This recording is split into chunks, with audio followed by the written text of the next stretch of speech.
भावैर्भक्तिभिरेव च लिङ्गं दिनकरकोटिप्रभाकरलिङ्गं तत्प्रणमामि सदा शिवलिङ्गम् अष्टदलोपरिवेष्टितलिङ्गं सर्वसमुद्भवकारणलिङ्गम्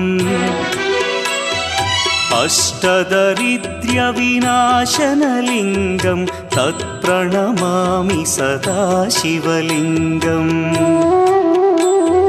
सुरगुरुसुरवरपूजितलिङ्गं सुरवनपुष्पसदार्चितलिङ्गम्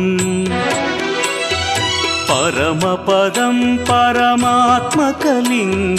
तत्प्रणमामि सदा शिवलिङ्गम्